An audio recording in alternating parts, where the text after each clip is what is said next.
Hello friends, welcome back to my YouTube channel. मैं हूं C H Shivam Chaurasia. और जैसे कि हम लोग अपनी सीरीज में देख रहे थे जीएसटी का सेक्टर वाइज एनालिसिस, उसी सीरीज के कंटिन्यूशन में हम लोग देखते हैं जीएसटी की एप्लीकेबिलिटी ऑटोमोबाइल सेक्टर पे क्या होती है। ये जो ऑटोमोबाइल सेक्टर है, इसमें 56 जीएसटी काउंसिल मीटिंग में बहुत सारे जीएसटी के रेट जो थे वो स्लैश कर दिए गए थे, कम कर दिए गए थे। और पहले जीएसटी कोई भी आप व्हीकल जब खरीदने जाते थे तो आपको वहां पे सेस पे करना पड़ता था, जो कि टैक्स अमाउंट से एडिशनल होता था। और अब आज की डेट में 56 जीएसटी काउंसिल मीटिंग में जो है सेस कम्प्लीटली एबॉलिश कर दिया गया है।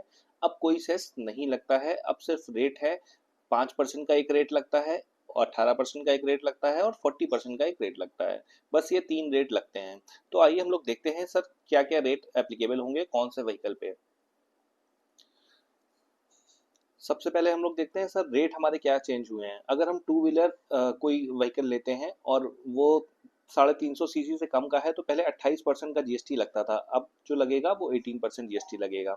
और वहीं अगर वो 350 सीसी से ज़्यादा है तो पहले 28% का जीएसटी रेट था और सेस भी लगता था, अब सिर्फ 40% का जीएसटी रेट लगेगा।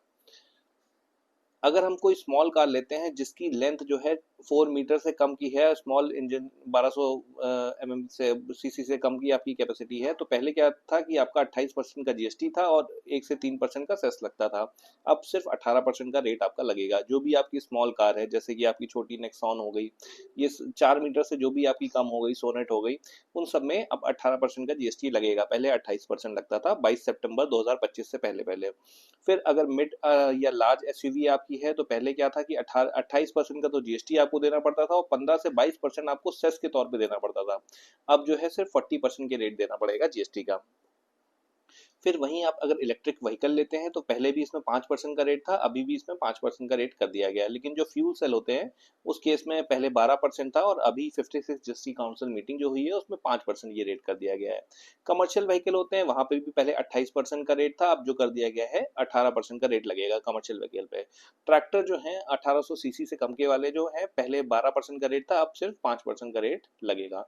एग्रीकल्चर फोकस करने के लिए और ट्रैक्टर के जो कंपोनेंट हैं उसको भी 5% के रेट पे कर दिया गया है, आगे भी हम लोग देखेंगे। एम्बुलेंस जो था पहले 28% के रेट पे था, 28% उसमें जीएसटी लगता था, अभी वो 18% कर दिया गया है। तो ये है हमारे सर मेजर चेंजेस रेट के, जिसको हम लोग डिटेल में भी यहाँ पे भी देख लेते हैं। इलेक्ट्रिक व्हीकल 5% पहले भी था, अभी भी 5। एम्बुलेंस 28 अब 18 हो गया है। व्हीकल फॉर डिसेबल पर्सन 12% में पहले था, अभी 5% कर दिया गया है। ट्रैक्टर जो 1800 सीसी से कम वाले हैं तो पहले 12 था, अभी 5% कर दिया गया है। स्मॉल कार जो 4 मीटर से कम वाली हैं वो 28% पहले था, अभी 18 कर दिया गया है। मोटरसाइकिल टू व्हीलर 350 सीसी तक है तो 28% था पहले, अब 18 कर दिया गया है। थ्री व्हीलर आपके जो है ऑटो रिक्शा, ई रिक्शा वगैरह पहले 18 थे, अभी पहले 28 थे, अब 18% कर दिया गया है।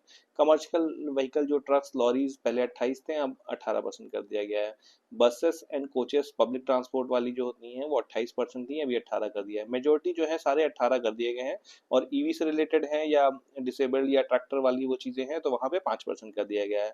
फिर जितने भी लग्जरी एसयूवी वाली हैं, मतलब जो बड़ी गाड़ियाँ 4 मीटर से ज़्यादा जिनकी लेंथ है और 1200 सीसी से ज़्यादा उनका इंजन इंजन कैपेसिटी, और डीजल केस में 1500 सीसी से ज़्यादा की है, तो उस केस में 40% का जीएसटी रेट कर दिया है। एसयूवी जो प्रीमियम सेगमेंट होंगी बड़ी गाड़ियां जो 40% के रेट से हैं। प्रीमियम मोटरसाइकिल मतलब 350 सीसी से ज़्यादा की जो है तो वो 40% के रेट जीएसटी लगेगा उसमें। मोटर होम्स कैरावैन्स वगैरह इसमें भी 40% का रेट लगेगा। फिर याच प्राइवेट एयरक्राफ्ट ये सब जो भी लग्जरी सब हैं इन सब में 40% का जीएसटी रेट लगेगा। फिर हम लोग सब देखते हैं, कुछ लोग बिजनेस करते हैं यूज्ड कार आपका सेल परचेज करने का, और कुछ लोग अपनी पुरानी कार भी ऐसे भी बेच देते हैं। जैसे मैं एक इंडिविजुअल हूँ, मैं 5 साल से 7 साल से कोई गाड़ी चला रहा था, पुरानी हो गई, उसमें दिक्कत आई, तो फिर मैंने वो सेल करके दूसरी ले लिया, अपग्रेड कर लिया। तो उस केस में सर जब मैं एज अ इंडिविजुअल बेचता हूँ तब जीएसटी की क्या बात आएगी, और एज अगर अगर मैं बिजनेस करता हूँ कि मेरा बिजनेस ही यही है पुरानी गाड़ी खरीद के नई बेच देना और उसमें मार्जिन कमाना, तो इस केस में क्या है कि 55th जीएसटी काउंसिल मीटिंग में जो बताया गया था कि आपका यूनिफॉर्म 18% जीएसटी लगेगा। किस पे लगेगा सर? मार्जिन, जो प्रॉफिट हो रहा है। मतलब कि आपने फॉर एग्जांपल कोई पुरानी गाड़ी खरीदी आपने 4 लाख रुपए की, और आपने वही गाड़ी जो है उसको बेच दिया 5 लाख रुपए की, तो आपने जो प्रॉफिट कमाया वो 1 लाख रुपए का कमाया। 1 लाख रुपए पे आपको जीएसटी देना पड़ेगा। किस रेट से देना पड़ेगा सर? 18% के रेट से जीएसटी लगेगा। यही सर मार्जिन स्कीम होती है। इसी में आपका जो होता है, इसी के अनुसार जो भी आपका मार्जिन, जो भी आपका प्रॉफिट होता है, उस पे 18% के रेट से आपको जीएसटी देना पड़ता है। ये मार्जिन स्कीम है। 18% sale price minus purchase price, उसका 18% ये आपका जीएसटी का अमाउंट हो जाता है। अगर मार्जिन निगेटिव आता है किसी कारणवश, फॉर एग्जांपल आपने 4 लाख की खरीदी, आप 4 लाख की नहीं बेच पाए, मान लीजिए आपको कैपिटल ब्लॉक थी, आपने कहा कि इसको खाली करो, बेटर डील में मैं और कमाऊंगा इसी में, मान लीजिए आपने 380 की बेच दिया, तो 20,000 रुपए का आपका जो लॉस हुआ, वहां पे कोई जीएसटी की बात नहीं आएगी। और इस केस में मार्जिन स्कीम में आपको कोई भी आईटीसी वगैरह नहीं मिलता है, क्योंकि आप जो परचेज करते हैं यूज्ड व्हीकल, उसमें आपको कोई भी आईटीसी का बेनिफिट नहीं मिलता है। आपको जो है सेपरेट रिकॉर्ड मेंटेन करना चाहिए सभी व्हीकल के अगेंस्ट में, जो भी आपने परचेज करें, जो भी आपने सेल करें, उसके सेपरेट रिकॉर्ड होने चाहिए। अगर आप ऑर्गेनाइज्ड डीलर में हैं तो इस सबसे अच्छा सिस्टम यही है, मार्जिन स्कीम में आप 18% के रेट से जीएसटी पे करिए। फिर कंपनी अगर अपने बिजनेस के लिए कोई व्हीकल यूज करती है, उस केस में 18% मार्जिन लगेगा। उसमें सर कैसे लगेगा सर? कि उसमें आपका जो होगा सेल प्राइस माइनस डब्ल्यूडीवी, तो इस रेट से आपका जो है जीएसटी आपका लग जाएगा 18%। जो भी डब्ल्यूडीवी क्या होता है सर? कि आपने सपोज 1 लाख रुपए की कोई गाड़ी खरीदी, आप अपने बिजनेस के लिए उसको यूज कर रहे थे, तो उसमें आपने जो होगा डेप्रिसिएशन भी फॉर एग्जांपल क्लेम करा होगा। बिजनेस के लिए कर रहे होंगे तो 15% फॉर एग्जांपल डेप्रिसिएशन इसमें होता है as per income tax act. तो 15% आपने डेप्रिसिएशन क्लेम करा, तो 15% अगर हम इसका माइनस कर देंगे, तो 15,000 माइनस करने के बाद 85,000 हमारी ये बची प्राइस, ये बची हमारी डब्ल्यू, इसको बोलते हैं रिटर्न डाउन वैल्यू। तो रिटर्न डाउन वैल्यू ये हर एवरी ईयर कम होती जाएगी। जैसे मैंने फर्स्ट ईयर में जो हमारी डब्ल्यू आई 85,000 रुपीज की, अब नेक्स्ट ईयर में निकालूंगा तो इसका फिर 15% माइनस कर दूंगा, तो फिर मेरी डब्ल्यू कम आ जाएगी। तो अकॉर्डिंगली जितने साल हमने यूज करा, उसको करने के बाद जिस दिन हम लोग सेल कर रहे हैं, उस दिन जो डब्ल्यू होगी वो माइनस कर देंगे सेल प्राइस से, जो भी डिफरेंस आएगा वो जीएसटी आ जाएगा, उसी पे हमारा 18% का जीएसटी का रेट लग जाया करेगा। फिर अगर आप प्राइवेट, हमने जैसे कहा कि मैं अगर मेरी प्राइवेट इंडिविजुअल सेल में करता हूँ, तो वहाँ पे कोई जीएसटी की बात आएगी नहीं आएगी, कोई रजिस्ट्रेशन की आवश्यकता नहीं आएगी, कोई आपको मार्जिन पे जीएसटी नहीं पे करना होगा। ऑक्शन अगर होता है, ऑक्शन ऑफ यूज्ड कार, अगर कोई ऑक्शन करता है, अगर कोई रजिस्टर्ड एंटिटी है, तो वहाँ पे भी 18% ऑन मार्जिन की बात आएगी। जो भी आप सेल परचेस करते हो, अगर अनरजिस्टर्ड है तो फिर वहाँ जीएसटी की बात नहीं आएगी। फिर देखते हैं सर हम लोग auto spare parts and services. इस केस में सर क्या होता है, इसमें मेजोरिटी जो है सारे के सारे जो है 18% में ही कर दिया गया है। जो भी आपके auto spare parts and services हैं, वो सारी मेजोरिटी 18% में ही है। एक्सेप्ट फ्यू कुछ चीज़ें जो हैं ईवी से रिलेटेड होंगी, तो वो 5% पे कर दी गई हैं। अदरवाइज सब कुछ जो है 18% के रेट से ही है। इंश्योरेंस जो है थर्ड पार्टी इंश्योरेंस, उसको 5% में कर दिया गया है।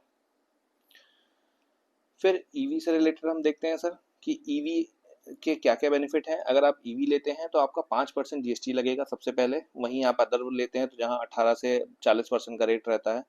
आपका ईवी अगर चार्जिंग की आप जो है ले रहे हैं ईवी चार्जिंग, तो पहले 18% था, वो 5% हो गया है। इसके अलावा आपको 1.5 लाख रुपए का इनकम टैक्स का बेनिफिट भी मिलता है। वो पहले जो ओल्ड इनकम टैक्स एक्ट में सेक्शन था 80 ईईबी था, अभी न्यू इनकम टैक्स एक्ट में जो सेक्शन हो गया है वो 142 हो गया है सेक्शन। इस सेक्शन के अनुसार आपको इनकम टैक्स की रिबेट भी मिलेगी 1.5 लाख रुपए की। कोई कंपनसेशन सेस वगैरह कुछ नहीं लगेगा, सेस वैसे भी अब सब खत्म हो गया है। तो ये था हमारा आपका ईवी के रिगार्डिंग। अब हम लोग देखते हैं इस पे सर कुछ आईटीसी भी मिलती है। आईटीसी सर मिलेगी अगर आप बिजनेस यूज के लिए अगर ईवी ले रहे हैं, तो आपको जो है इसका कमर्शियल यूज के लिए लेते हैं, तो आपको 5% का इनपुट जो जीएसटी आप पे कर रहे हैं, तो वो भी उसका बेनिफिट आप क्लेम कर सकते हैं। फिर आईटीसी और मोटर व्हीकल कौन क्लेम कर सकता है, कौन नहीं क्लेम कर सकता है? तो सबसे पहले जीएसटी में एक सेक्शन होता है, सेक्शन 17(5). ये क्या कहता है कि सर ब्लॉक क्रेडिट की बात करता है। ब्लॉक क्रेडिट मतलब इन ये सेक्शन बताता है कि इन इन चीज़ों का जीएसटी में आईटीसी इनपुट टैक्स क्रेडिट जो है ब्लॉक है, मतलब नहीं मिलेगा, किसी को नहीं मिलेगा। उसकी कुछ कंडीशन है। सर किसको मिलेगा? वो कुछ कंडीशन है कि अगर आप further supply of motor vehicle ले रहे हैं, जैसे कि मैं एक कार डीलर हूँ, अगर मैं कार डीलर हूँ तो मैं टाटा की कंपनी से मैंने कार खरीदता हूँ, तो टाटा मोटर से मैंने जो कारें खरीदी, मेरे पास डीलर ऐसे आई, फिर मैंने अपने शोरूम में रख के उसको आगे बेचा, तो मैं फर्दर सप्लाई के लिए अगर ले रहा हूँ वो, अगर मैं फर्दर सप्लाई के लिए मोटर व्हीकल लेता हूँ, तो उस केस में है मुझे उसका इनपुट मिल जाएगा। फिर अगर ट्रांसपोर्टेशन ऑफ पैसेंजर के लिए ले रहा हूँ, जैसे कैब एग्रीगेटर, वैसे ओला उबर बस ऑपरेटर, इस केस में ट्रांसपोर्टेशन ऑफ पैसेंजर के लिए ले रहा हूँ, तो फिर मुझे उसका इनपुट मिल जाएगा। या तो फिर इम्पार्टिंग ट्रेनिंग, मतलब मोटर ट्रेनिंग स्कूल अगर मैं खोल रहा हूँ, ड्राइविंग स्कूल टाइप का खोल रहा हूँ, उस केस में अगर मैं कर रहा हूँ तब भी मुझे इसका इनपुट मिल जाएगा। तो तीन कंडीशन मुझे क्या देखी कि अगर फर्दर सप्लाई है, अगर फर्दर सप्लाई है तो मुझे मिल जाएगा, ट्रांसपोर्टेशन ऑफ पैसेंजर है तो मिल जाएगा, इम्पार्टिंग ट्रेनिंग है, मोटर स्कूल वगैरह खोल रहे हैं तो मिल जाएगा। तीन कंडीशन सर हम लोगों ने देखी, ट्रांसपोर्टेशन ऑफ पैसेंजर देख ली, और ट्रांसपोर्टेशन ऑफ गुड्स अगर हम कर रहे हैं, जैसे कि अगर truck driver van delivery van वगैरह है, उस केस में भी हमें मिल जाएगा। ये चार केसेस हैं, सिर्फ इन्हीं केस में हमें जो है मोटर व्हीकल का इनपुट मिलता है। फिर अगर आप ऑटो डीलर हैं तो आपको आईटीसी और डेमो कार्स जो होती हैं, जो आपकी जब आप गाड़ी खरीदने आते हैं तो टेस्ट ड्राइव के लिए आपको जो गाड़ियां मिलती हैं उनका भी इनपुट आपको मिल जाएगा। फिर ईवी फ्लीट जैसे हम लोगों ने देखा, अगर कमर्शियल यूज के लिए है तो वो आपको इसका इनपुट मिल जाएगा। फिर कंस्ट्रक्शन कंपनी है, उसके बारे में हम लोग देख लिया कि ट्रांसपोर्टेशन ऑफ गुड्स का अगर काम है तो ट्रक, टिपर्स, डंपर्स, इन सब का इनपुट मिल जाया करेगा। तो अगर हम लोग क्रक्स देखें तो आईटीसी मोटर व्हीकल का किसको मिलता है, सिर्फ चार केस में मिलता है। अगर आप फर्दर सप्लाई के लिए ले रहे हैं, फर्दर सप्लाई का मतलब कि आप कंपनी से परचेज कर रहे हैं एज अ डीलर, फिर अपने कस्टमर्स को आगे बेच रहे हैं, तो उस केस में ये फर्दर सप्लाई हो जाता है और यहाँ पे आपको जीएसटी का इनपुट मिल जाता है। ट्रांसपोर्टेशन ऑफ पैसेंजर के लिए ले रहे हैं, ओला उबर में, कैब एग्रीगेटर में, बस ऑपरेटर में, इसमें चला रहे हैं, तो वहाँ पे भी आपको उसका इनपुट मिल जाएगा। अगर आप मोटर ट्रेनिंग स्कूल खोल रहे हैं तब भी आपको जीएसटी मोटर व्हीकल का इनपुट मिल जाएगा, और ट्रांसपोर्टेशन ऑफ गुड्स है तब भी आपको इसका इनपुट मिल जाएगा। सिर्फ ये चार केसेस हैं, इन केसेस में हमें इनपुट मिल जाएगा, अदरवाइज कोई भी केस होगा हमें इनपुट अपना जीएसटी का इसमें छोड़ना पड़ेगा, जीएसटी का इनपुट नहीं मिलेगा। तो अगर आपने क्लेम कर लिया होगा तो फिर आपको अगर नोटिस आती है तो विद इंटरेस्ट पेनल्टी आपको वो रिवर्स करना पड़ेगा। तो इट इज़ बेटर कि चीज़ें, जो चीज़ अलाउड नहीं है तो उसको हम लोग को पहले ही नहीं लेना चाहिए। कॉमन मिस्टेक हम लोग क्या करते हैं, claiming ITC on company car purchase for personal executive use, वही जो मैं बता ब्लॉक क्रेडिट में है और हम उसको ले रहे हैं तो हमें उसको रिवर्स कर देना चाहिए। अगर ले लिया है गलती से भी, नोटिस आने से पहले कर देंगे तो पेनल्टी से बच सकते हैं।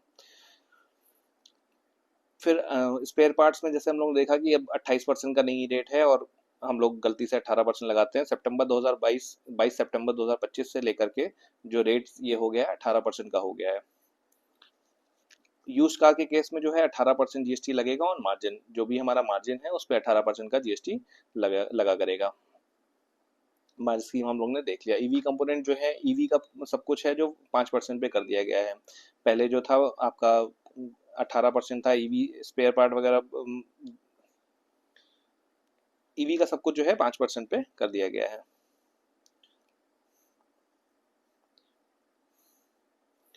ये है हमारी कुछ समरी जो अभी हम लोग ने डिस्कस